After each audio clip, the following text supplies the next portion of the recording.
Áńgẹ́lì tó ń jíṣẹ́ ayọ̀ ọ̀dọ̀ mi ni a rán ọ sí.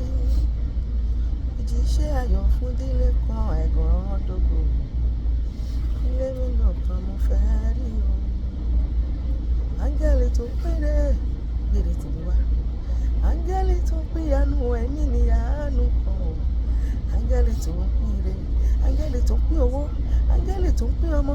Tó ń pín ilé tuntun, mọ́tò tuntun, àlùyọ tuntun, ìgbéga tuntun, connection tuntun, àṣeyọrí tuntun, àlùyọ tuntun, ìbùkún tuntun. Ó yá gbèrè tèmi wá, gbèrè tèmi wá, gbèrè tèmi wá. Áńgẹ́lì tó ń pín ire o. Áńgẹ́lì tó ń pín ire o. Èmi ni àánú kan o. Áńgẹ́lì tó ń pín ire. Ó gbóhùn kan lẹ́nu Jésù. Mo wí pé ire ni ohun tí ìwọ gbọ́, ohun ire lèmi gbọ́. Mo gbọ́ ìró ọ̀pọ̀ òjò ìbùkún. Ó sì máa rọ̀ sórí ayé mi àti rẹ lọ́dún yìí lórúkọ Jésù. Ọlọ́run alágbára o, gbèrè tèmi wá. Ìwọ ńkọ́?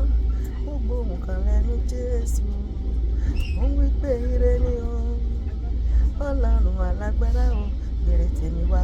Owó tèmi wá, gbé ọmọ tèmi wá, gbé àṣeyọrí tèmi wá, gbé ìbùkún tèmi wá, gbé ohun rere gbogbo tó Olúwa ṣètò fún ayé mi wá lórúkọ Jésù ọba. Lónìí wọ́n á gbére káyìí àti ẹ̀mọ́. Àwọn olórí àyànmọ́ yóò wá wa rí ìbùkún wa, wọ́n á gbélé wa lọ́wọ́. Ohun rere gbogbo tọ́lọ̀ ṣètò fún ayé mi àti rẹ lónìí kò ní di àgbélé fún ẹlòmíràn. Ẹni ẹlẹ́ni kò ní gbà ṣe wá ṣe. A ó wà níbi tó yẹ ká wà ní àkókò tó yẹ ká wà níbẹ̀ láti gba gbogbo ìbùkún tọ́lọ̀ ṣètò fún ayé wa lórúkọ Jésù. Orí mi yé má ṣe sùn lọ́jọ́ ayọ̀ rẹ. Ẹ̀dá mi yé o, má ṣe sùn lọ́jọ́ ayọ̀ rẹ. Ìgbà tó lóore rẹ̀ ń bọ̀ o, ìgbà tá lánú rẹ̀ ń bọ̀ wá o.